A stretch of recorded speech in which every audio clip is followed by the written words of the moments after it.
He's editor-in-chief of Breitbart News and a New York Times best-selling author.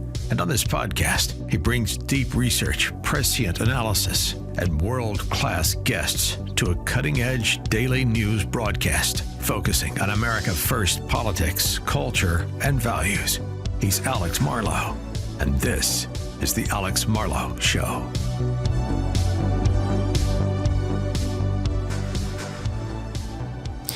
It's the greatest comeback since Jesus Christ. No, I'm not talking about my return to broadcasting. I'm talking about Donald Trump winning the presidential election. We are going to be talking all about that today on the first ever Alex Marlow Show. There's only one first ever of all time, and it starts right now. I am Alex Marlow, editor-in-chief of Breitbart News, and it is a pleasure to be doing this broadcast with Salem Media and, of course, Breitbart News itself. I am a longtime radio superfan and an early adopter to the podcast medium. This might come as a shock to some people, but I was podcasting almost 20 years ago. A little college podcast I had. Thank God I don't think it's online. I don't know if you could dig it up. I'm sure all the haters and losers would love to see that, but that's not out there. Maybe it's not so bad. I don't know. I haven't listened to it in years, but I always thought this was a super powerful medium, and yet I've never had my own, and it starts now. For those of you who are returning to hearing these sonorous tones from me from my SiriusXM days, thank you so much for doing that.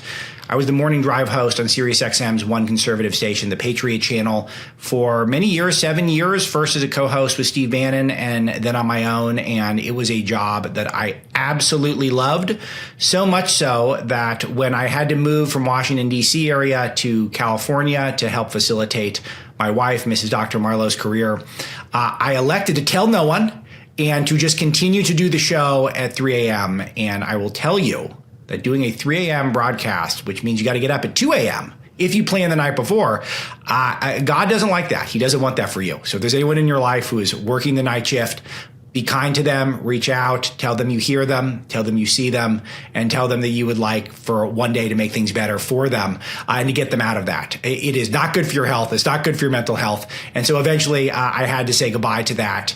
And it was very sad, but I'll tell you, I've been using the time very productively. That was just over a year. And in that time, I put out my second book, Breaking Biden, a New York Times bestseller, looking very good today. A lot of the things that I wrote about and warned of with Joe Biden, I think a lot of the things we'll get into even on this show about his political gifts. A lot of lessons in there.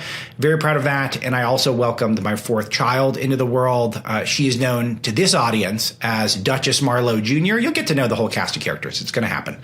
And she's beautiful and perfect and likes me more than any of the other kids. So that's a big deal because Master Marlow Jr. loves me a lot too. But it's she loves Daddy, and I'm thrilled about that. So I've gotten into good shape. I'm sure that will come up. Best shape of my life. I like to share what I did because it's very simple. People, all that will come up on the show. But the bottom line is that this is a news show. This is what the Alex Marlow Show is going to be about. I will give you a little bit of my background, and when you hear it, I think you will understand why the focal point every day is going to be the news, basically the news that we generate in the Breitbart virtual newsroom and other things that are interesting me, and my analysis and my take on it. Plus, of course, guests. I've been very blessed to have some of the best friends and peers in not just radio, but all media. We're going to be talking to them on a regular basis, but the centerpiece of the show is going to be me. And I feel like that is the nature of things now, is we are in an environment where authenticity rules. You got to get to know your host. You got to feel like they're your companion. And I always had a feeling the world would go this way. This is where I got my start listening to radio. It was really just after high school. I was working a couple of odd jobs before I started at UC Berkeley, and driving around in my car, I had a tiny little plastic radio with one earbud, and I would listen to all of my favorite hosts, many of whom are my new colleagues on Salem. First and foremost was Larry Elder, who got me into conservative politics when I was probably 10 years old. I credit him, my dad, and Matt Drudge as the three people who really got me started. Again, this all things that I'll flesh out over time. And absolutely fell in love with the Dennis Prager Show when I was in college, and Dennis has become a one of my closest mentors over the last several years, and someone who has done huge things for my career. Dr. Gorka used to work for us at Breitbart News as our national security editor. Dr. Gorka before he was Dr. Gorka.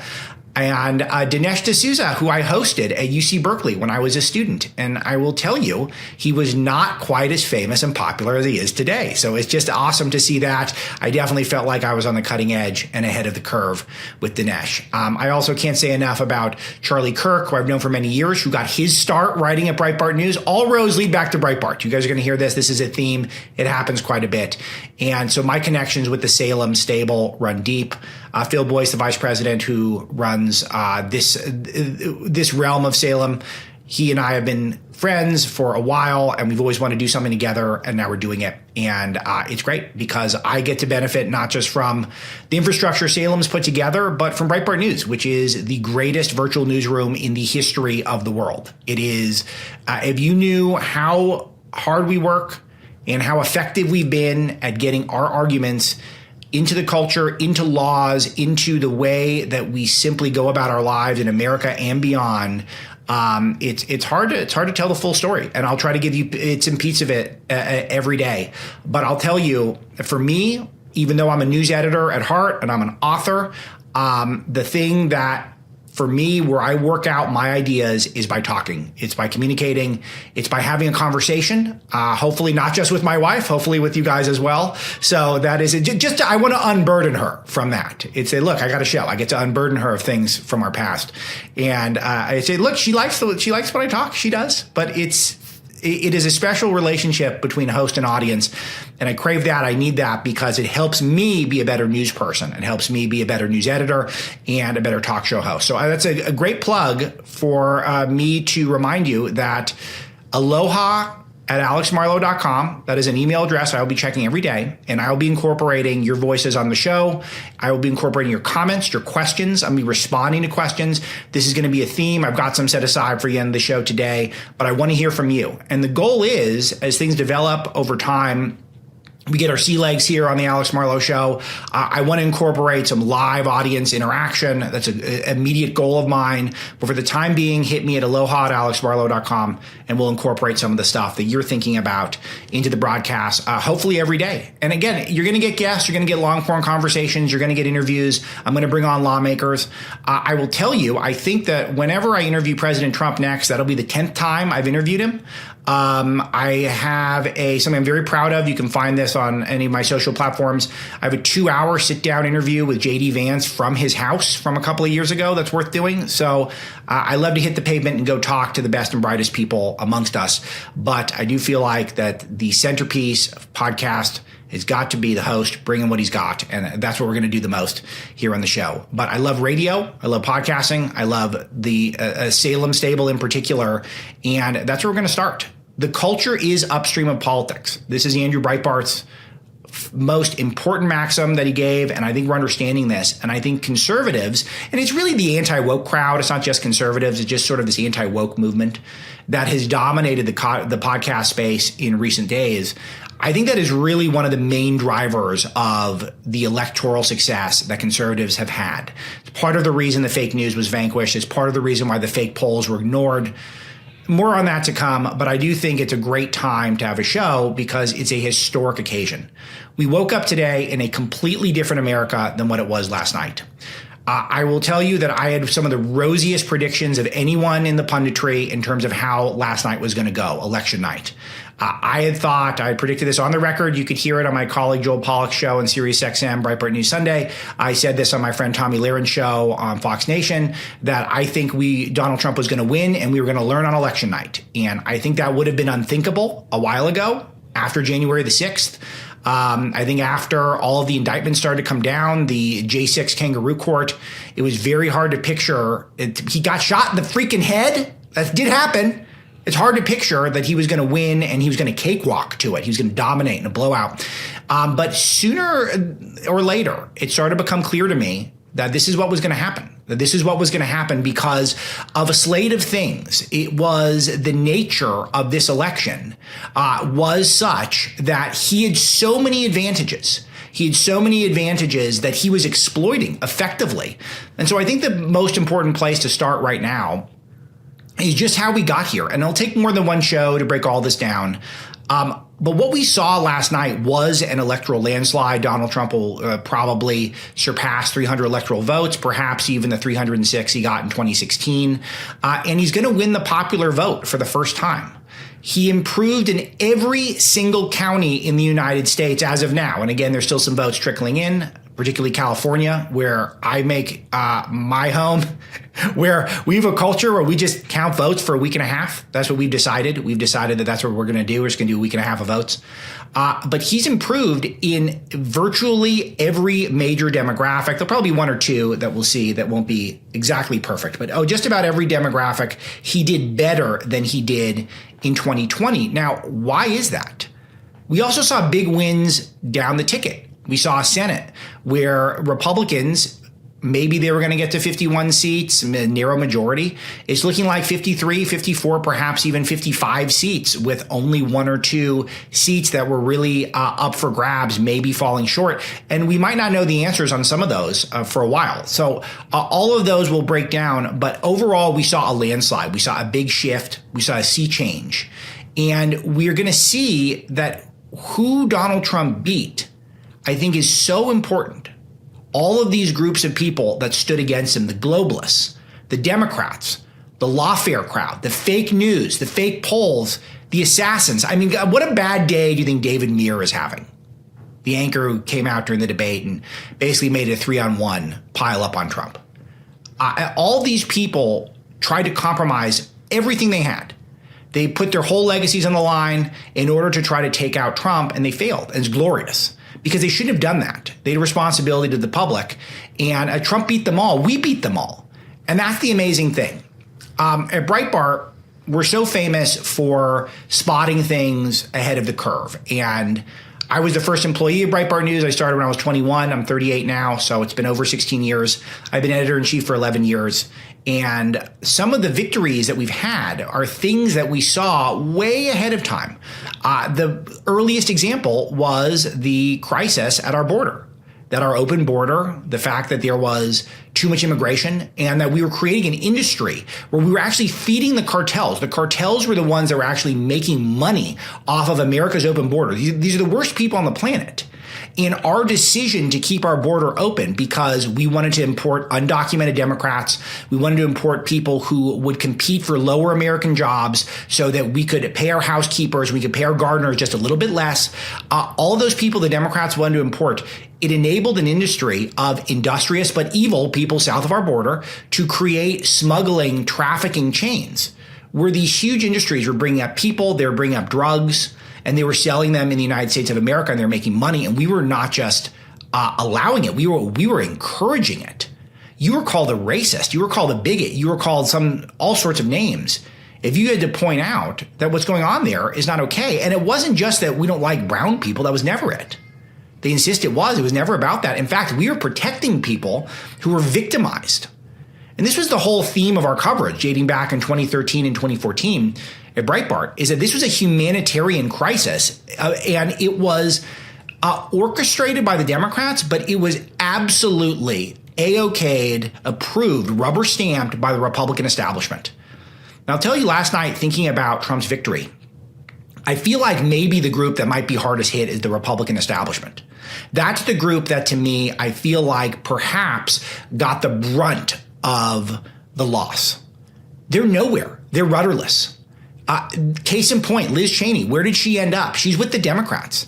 And if you're a Democrat, if you're a populist Democrat, if you're one of those Bernie bros out there, someone who might tune into the Young Turks over a CNN on a YouTube stream, you must be completely confused. Because those of you, particularly those of you younger in the audience, any of you who are older will get this. But when I was in college, Dick Cheney was seen as the devil, the actual devil incarnate.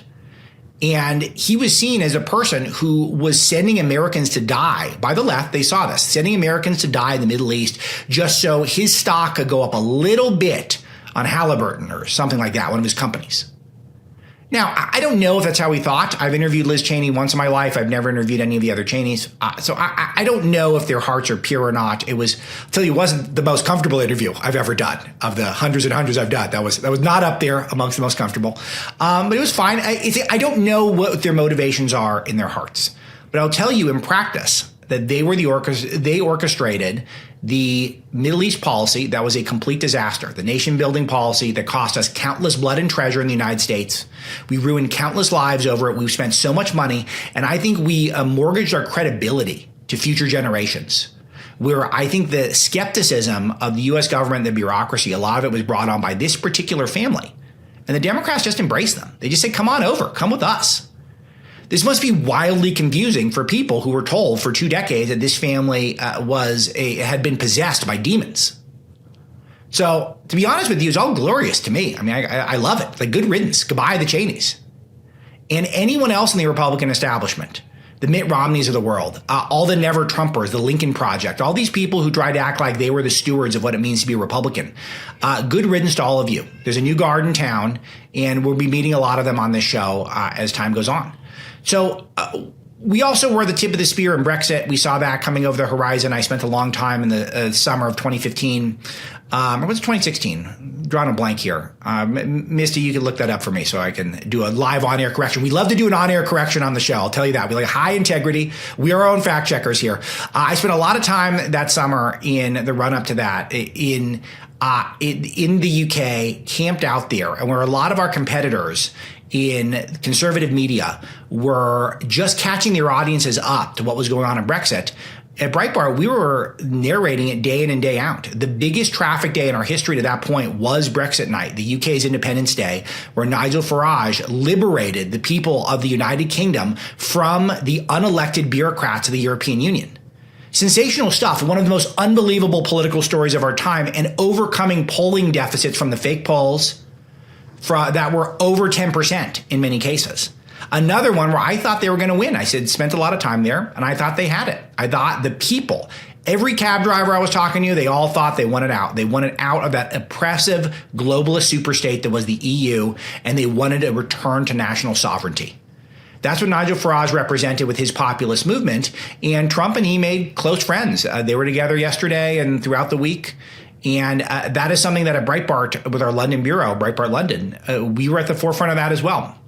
So, of course, we were there first when Donald Trump came onto the scene. No one had taken him seriously. And we started to because the slate of issues that he was talking about was absolutely beautiful and glorious. And this is back in 2015. And that slate of issues is all things that now we just look at today and we think, yeah, of course. Yeah, of course he's right about that stuff. But he was talking about how we need to seal up the border. We need to rip up NAFTA. We need to hold the media accountable in contempt. We need to hold the media in contempt. That the elite have too much power, that we're in way too many wars. All these were the things that animated Donald Trump in 2015, immigration being first among them.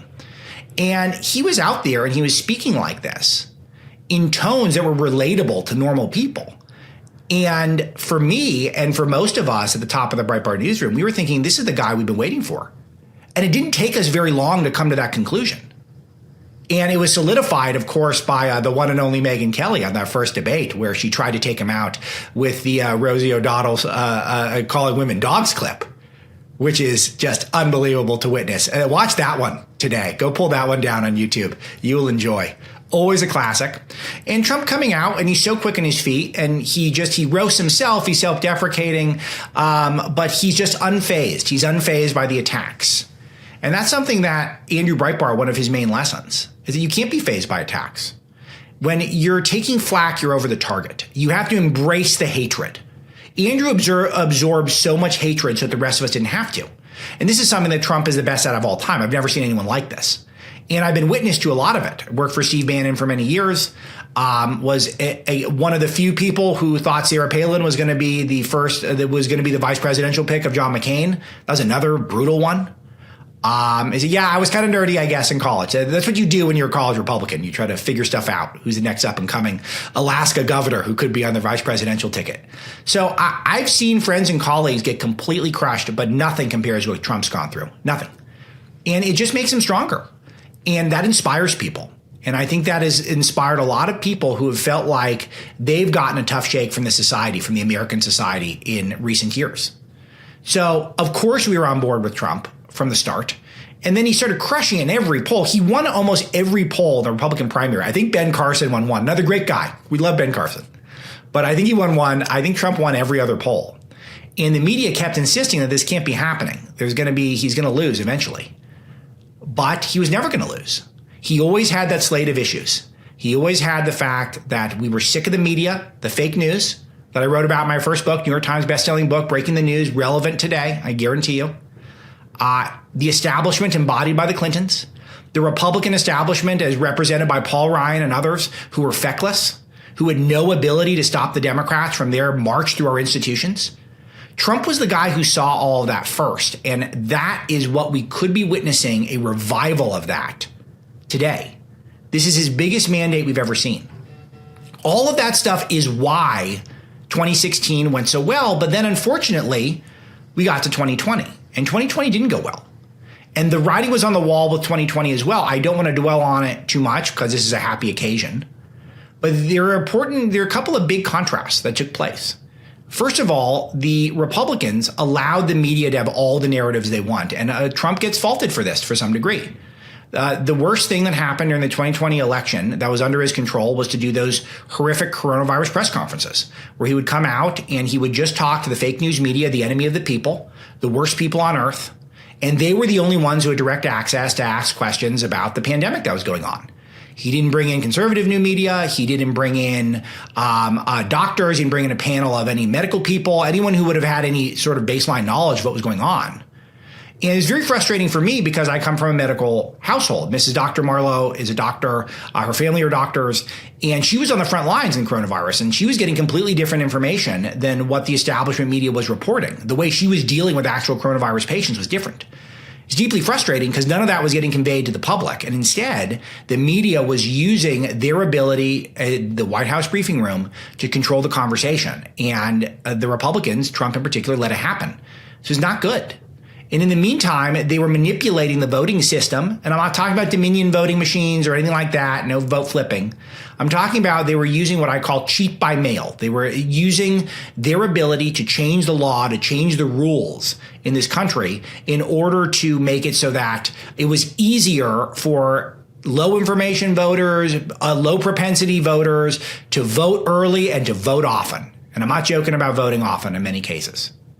And when I learned that in Pennsylvania, they were going to be counting ballots for, I guess it was 9 days after the election, I thought there's no way we're winning this thing because there's no way Republicans can compete with that. The Democrats are more lawyered. There's 10,000 lawyers who are waiting for Mark Elias to give them orders right now about what to do by the 2024 race. Now, Trump won by so much, I don't think that's going to happen. But that's really what it was all about. They were going to use lawfare in order to try to win this thing however they could. They were going to use their superior community organizing. We laughed at Barack Obama when he said he was a community organizer. We made fun of Stacey Abrams when she was doing her community organizing in Georgia. And they were the ones who were delivering the election for the Democrats. And they were doing it cheating, but it was legal cheating. And that was the part that was scariest to me. That was the part that when we were witnessing it, I was thinking we could be witnessing something very, very horrible.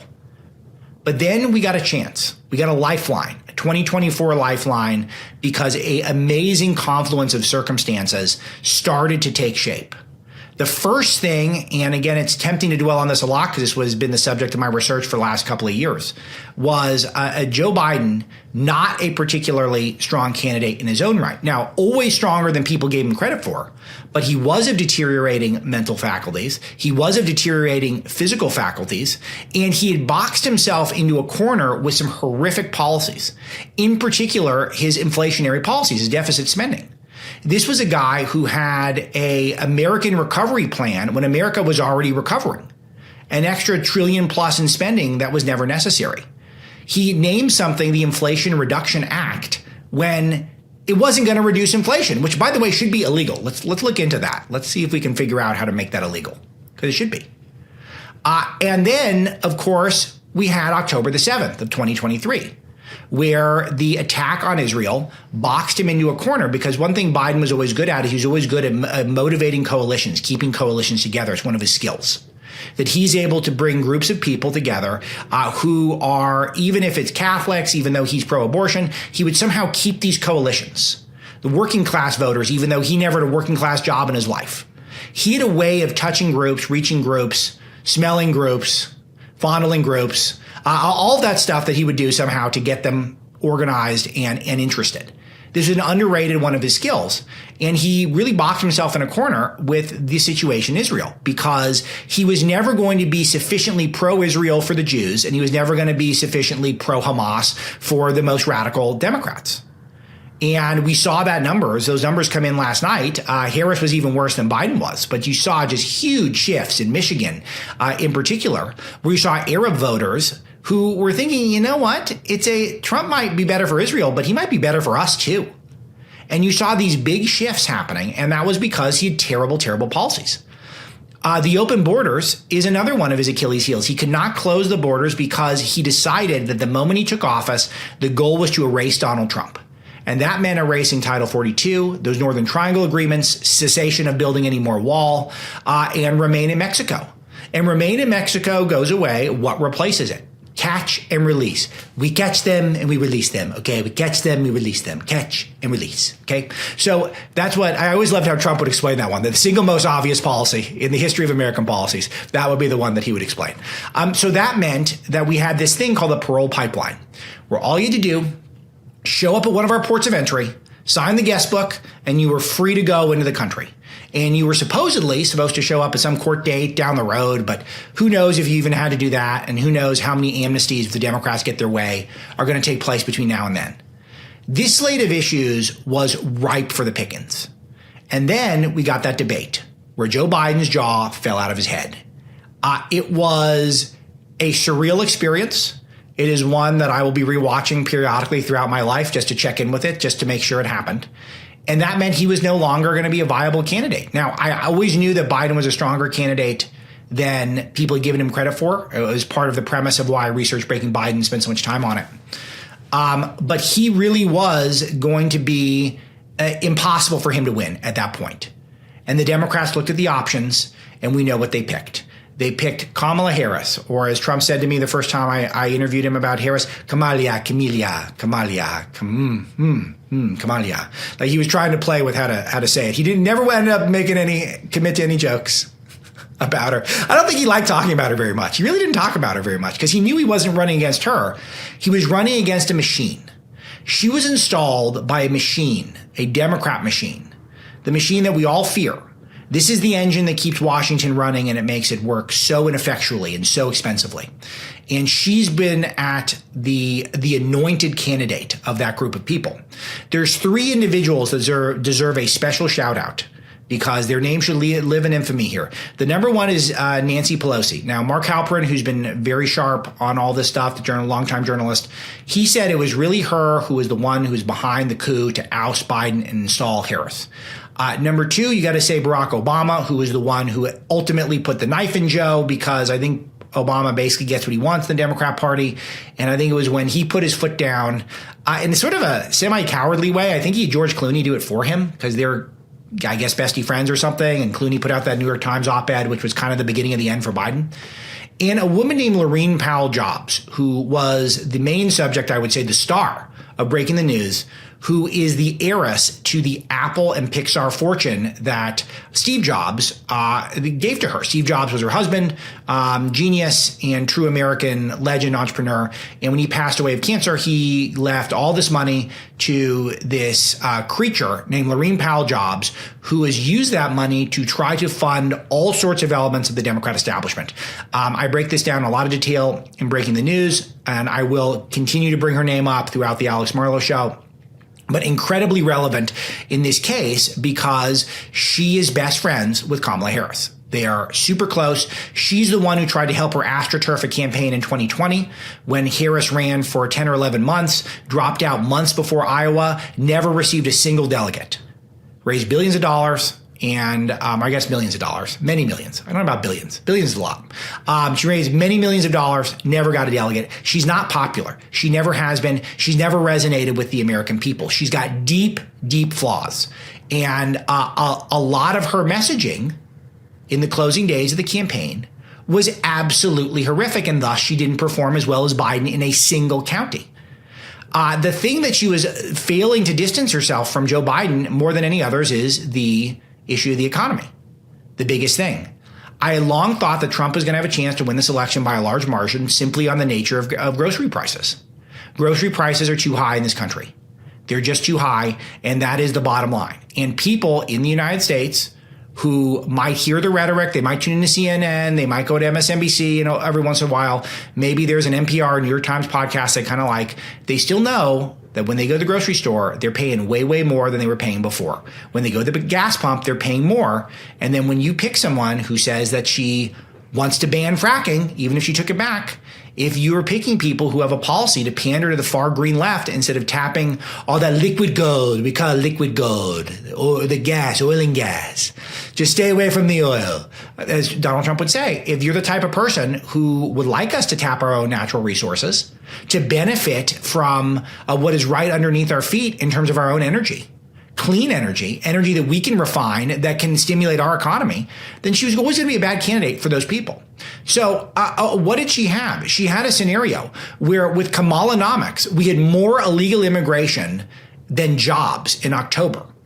And that includes government jobs. We had a jobs contraction in the month before the election. We had literally the private sector jobs contracted in the month before the election. It was only government jobs that made it so that we had a positive jobs number at all. Obviously, that's a disaster when you're the person who, as vice president, cast the tie-breaking vote on so many of those economic policies that were sponsored by Joe Biden. She just simply could not distance herself from him. He made her the border czar, and the border got worse. All of this stuff was easy to hang on her, and she did not do a good job distancing herself. So she had to rely on only a couple of things. One was the issue of abortion. And abortion, so what the Democrats did is they put it on the ballots in a bunch of states.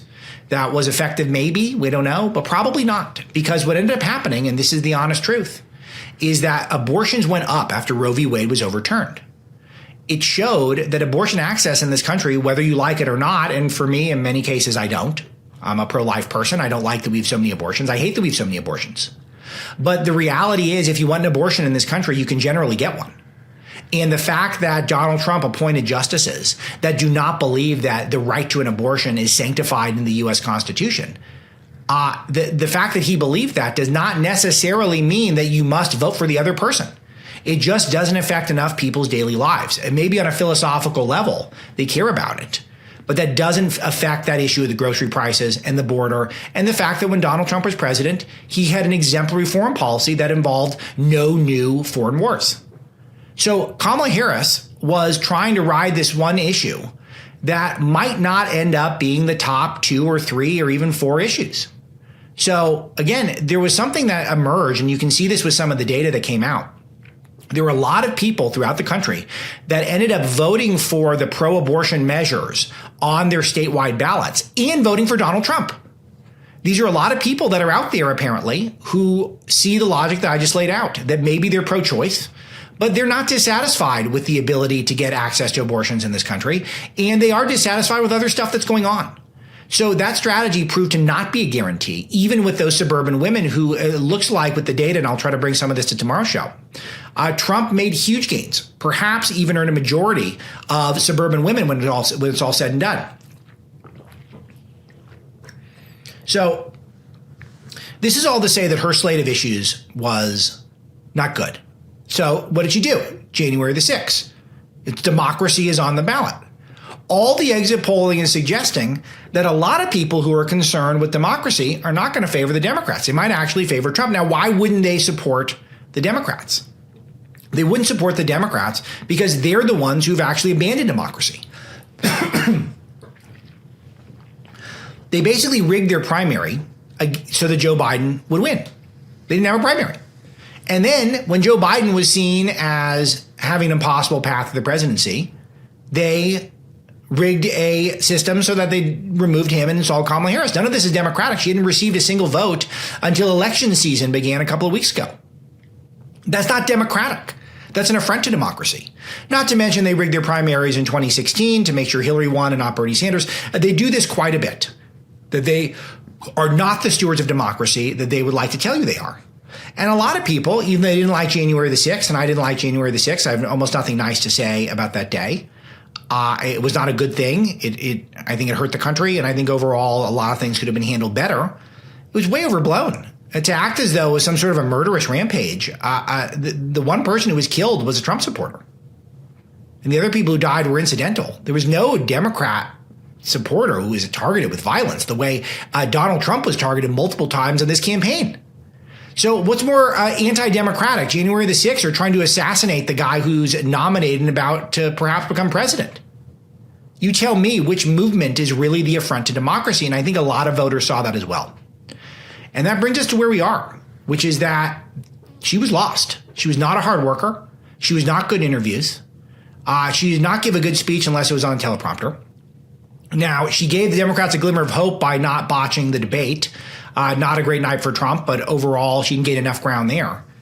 And then we got to where we are last night, where state by state, Donald Trump ran brilliant strategy after brilliant strategy to get these victories. I'll just go through some of them and we'll break this down more as the shows go on again. But if you look at Georgia, he made nice with Governor Kemp, a guy he didn't like, politically shrewd move. He needed to win that state back for an easy path, and he did it. North Carolina, Laura Trump, a daughter of North Carolina, his daughter-in-law, became the RNC co-chair. Someone who gets the MAGA base, who understands the grassroots, and she is a North Carolinian. She goes elevating her, a brilliant move. Pennsylvania, I think he was always going to win because of the nature of what a bad candidate Harris was. She's an anti-energy person. She overlooked the governor of Pennsylvania for her vice presidential seat. And just in general, she was never going to be a strong candidate there, and Trump didn't mess that one up. And then you go to the Rust Belt, where Trump's, I think, America First policies, his policies in the Middle East just made him very appealing relative to what Harris was offering. The list goes on, and we'll continue to break down state by state. But I did want to show that there was so much logic, so much wisdom, so much discipline to this version of Trump. And that's why he didn't just win, why he got his mandate, and why we're going to have a big Senate mandate. And a big Senate mandate means he's going to get the cabinet that he wants. We're not going to have to sit around and wait for who could people maybe approve by one vote, people who the Democrats could find tolerable. He's going to get to install the people he wants to install. And then we're going to see if real progress can finally get made on the borders, on new trade deals, on cutting deficits, energy independence, deregulation. All of your hopes and dreams are on the table, and we're going to discuss that throughout these Alex Marlow shows as time goes on. Now, this is a big preamble because these are some of the big ideas that animate my thinking. These are some of the big ideas I think animated this Trump movement that I've been a part of from day one. But I promise you what I'll bring to you on these broadcasts is not just my opinion and analysis, but also I want to get what I think you're thinking, but also whether or not I agree. Because sometimes I am at odds with people in my own base, my own readership, and I will respectfully share when those times are. And you might not always agree, and I will welcome your feedback at aloha@alexmarlow.com. But we want to have a frank conversation because the country's at stake. I got a young family. I'm an eternal optimist. I think America's best days are in front of us. I really do sincerely believe that. But we're not going to get there if we do not vanquish this foe that is the left. I hate the left. I do. I don't hate all Democrats. I don't hate every person who voted for Harris who I think is misguided on abortion. But the institutional left, the people who I think are those who would rig an election, those who would lie to you with fake news and fake polls, those of you who would call all of you fascist and garbage and Nazis simply because you're on the other side, I can't jive with that. It's not acceptable to me. And those people all need to be defeated, and we need to have a great time, a glorious time when we do it. This needs to be just the beginning. America is in complete realignment right now. These values that we've had at Breitbart from the start, they're ascendant. And it's a thrill. It truly is. And the movement's so much bigger than us. We're at the tip of the spear of it, but it's so many corners of the earth. From the podcast streamers to the online memesters to people now who are in the highest halls of power in this country. People are getting it. People are understanding the trajectory this country's on. We are taking our country back. We've got the right vessel at the top, Donald Trump, to do it. And there's only good things ahead. So much of this is going to be themes of the show. I want to share, I don't want to go too long today. I want to keep these to be reasonably tight just so we have the opportunities to I don't want to bore you to tears. I won't do that. Maybe we can even cut that line, Misty, and I'm not going to even suggest that. Never be bored. It's always be an exciting show. But I want to play a couple of clips that I think are really relevant today. Let's play a little cut of Trump's victory speech, Misty, if you'd be so kind. I want to thank the American people for the extraordinary honor of being elected your 47th president and your 45th president. So good. So good. And then J.D. Vance comes out and he offers a vision of a comeback. Share this one with us. And I think that we just witnessed the greatest political comeback in the history of the United States of America. You know why I love this one so much is because I will tell you at Breitbart News that we have push notifications. We can do an email blast. Everyone has to get the Breitbart app. We've got a thing called the Breitbart Fight Club, our subscription premium package. I do a live interview, or it's not live, but maybe one day. But I do an interview with one of our experts, and we have many of them every day. So you get the inside scoops that I'm getting. And it is... it's a blast over there. We have a lot of premium stuff for you and a no ads experience. If you're a Breitbart reader, you got to get it. But I blasted out to our app users. Donald Trump wins the presidency, greatest comeback in American history. This was moments before J.D. Vance. Play one more time for me, Misty. And I think that we just witnessed the greatest political comeback in the history of the United States of America.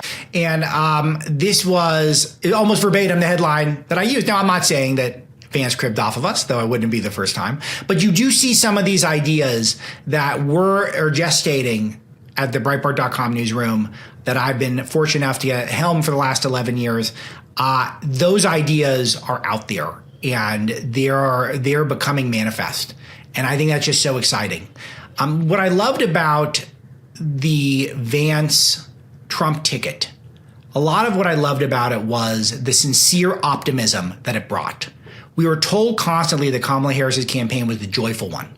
They're the joyful people. They're the ones who are just going to ride these vibes all the way to the White House. And then what did they do? They did things like call us garbage, like to fearmonger. Let's play this Mark Cuban clip here. Misty. Donald Trump, you never see him around strong, intelligent women, ever. It's just that simple. They're intimidating to him. He doesn't like to be challenged by them. He was constantly elevating strong, intelligent women in his life. It was the easiest dunk of all time, and it's such a cheap shot because you know who it speaks to? The strong, intelligent women, many of whom in all of your lives who still like Donald Trump and maybe love Donald Trump, and people who you respect in your life who are those women, they're hearing this stuff, and it's a big turnoff. And maybe even if they're pro-abortion, they might be hearing something like that, and they might be thinking, I'm kind of sick of this. I'm sick of the fear-mongering. Let's hear from Oprah. We don't get to sit this one out. If we don't show up tomorrow, it is entirely possible that we will not have the opportunity to ever cast a ballot again. You will get to cast a ballot next time, Oprah. So if you point your finger and you talk in that staccato tone, it sounds really good. And then everyone knows to applaud right when you're done. How absurd is that? That's fear-mongering. And that's talking to all of us like we're dumb children. Not just children. My children wouldn't buy any of that. Not one of them. But dumb children are the only ones who would buy that. It's not Trump who was the one who didn't let you have a vote. It was the Democrat Party who installed their candidate without letting their voters vote. We all know this. You don't have a genius IQ to know this stuff. And all it is because they have an empty message. They had no message. Other than that, we really like abortions and we really hate the fascists. And by fascists, we mean just anyone who likes Trump. That's their definition of fascism. Contrast this with J.D. Vance's message. Let's play this next Vance clip here, Misty. You know, my most important message is we ought to argue, disagree about, persuade each other about politics. That's part of the natural process. But we can't discard friends and we can't discard family members. I think that if we all just recognize this basic principle that we ought to love people, we ought to be friends with people, we ought to be family members with people, regardless of their politics, that would do a lot to heal the division. I know myself, I've had a lot of friends, not a lot, I've had a few friends who have cast their friendship aside because I decided that I wanted Donald J. Trump to be the winner in the last election and in this election. I think that's a tragedy, and I'm not going to follow that example. I'd say to everybody, whether you're voting for Donald Trump or voting for Kamala Kamala Harris, remember, friends and family, that stuff is what really, really matters. We ought to be kind to one another. We ought to treat each other with respect. And fundamentally, what we're trying to do, President Trump and I, is just build the kind of country where our fellow Americans can achieve their dreams. But that's all of our fellow Americans, regardless of who they vote for. That's so beautiful. I'll tell you that I interviewed President Trump 4 or 5 times during this election cycle. And late in 2023, he asked me my thought on who should be the vice president. And I gave him one name. I gave him J.D. Vance. I've known J.D. for a long time, since long before he ran for Senate. And I have to say that the guy gets it more than anyone else. And I'll expand on those thoughts as time goes on. But that's it. He was such an adept debater. He has got the issues completely dialed in. They're at his fingertips. But he's got this warmth to him. He's got this genuine authenticity. And that made him such a powerful surrogate. But that last message, that's the truth. Donald Trump loves this country, as Tucker Carlson was talking about at that Madison Square Garden rally. He loves the people of it. You don't get that impression that Kamala Harris has any connection to the people of this country. She decided that her main strategy was going to get as many celebrity endorsements as she can, as if those even matter anymore, and just get the celebrity surrogates out there and not do any interviews and not communicate and not try to relate to people.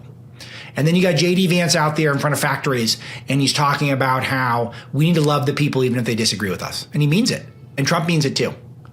And this was a lie that they were not going to be able to foist on the American public. That we're the haters, that we're the fascists. It's them. They're the haters. And we got to show that. We're going to prove that every single day from here on through the rest of the Trump administration. It is just such a beautiful thing. And I can't help but contrast it. Let's play the famous Joe Biden clip where he has a special word to describe Donald Trump's voters. Or Puerto Rico, where I'm in my home state of Delaware, they're good, decent, honorable people. The only garbage I see floating out there is his supporters. His demonization of seen as unconscionable. Only garbage out there is his supporters. Now, we've always known the left has hated us. We've always known that that's how they really feel. That they don't believe that we're good people. They believe we're fundamentally bad. Only fundamentally bad people would vote for Hitler, would vote for Nazis, would vote for fascists. That's how they've always thought about us. I learned this when I was a student at UC Berkeley. It was very clear to me that they weren't looking to just get to a version of America that's similar to ours, but they have different ways of getting there. No, they hate us. They want us to suffer. That explains all the lawfare. It explains all the cancellations. It explains all the boycotting. It explains all the just intense hand-wringing, and we're going to be playing a lot of meltdowns on the show probably tomorrow. They're too glorious. I didn't get to any today, but we're going to do it tomorrow. They think we're garbage, and never forget that. That was the strategy Kamala Harris ended up on, is that we're going to call the other side fascist and garbage. You know who else tried that strategy? Hillary Clinton, when she called us the basket of deplorables. And that went almost as bad as it went for Kamala Harris. I want to incorporate your voices in the show. Aloha at alexmarlow.com if you want to be a part of the broadcast. I've got some email I'm going to read. I want to take some questions and I want to respond to your questions, but I do want to start this process. Here's a nice email. Eric from Pennsylvania says, "Hi, Alex. Congratulations on a big moment in your fruitful career, my brother.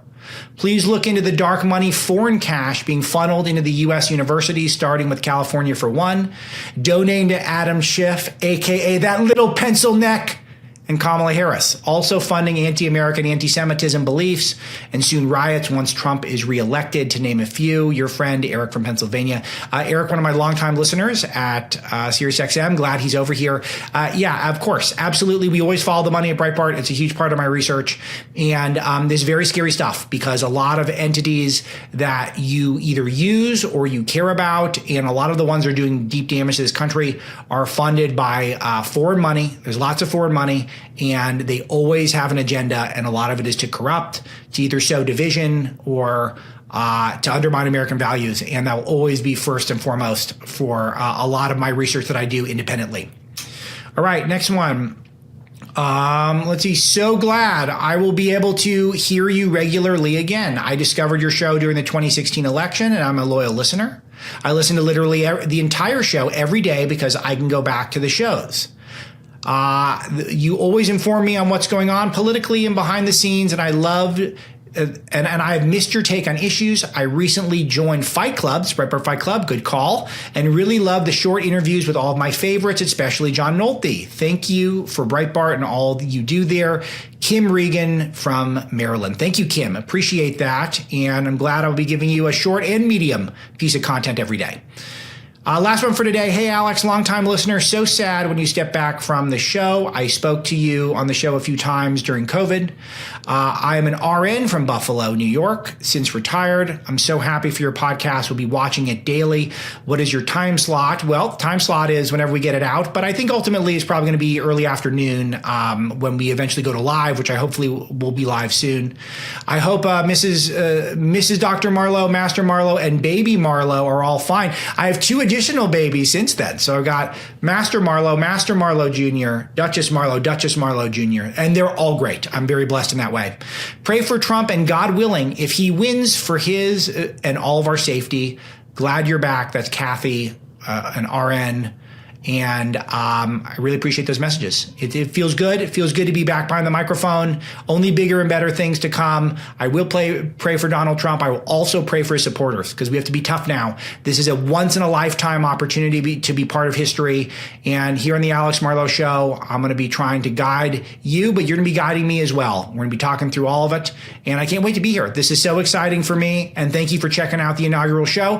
Thank you to our wonderful producer, Misty, all the good folks at Salem Media, and of course, my amazing team at Breitbart News. I'll talk to you next time.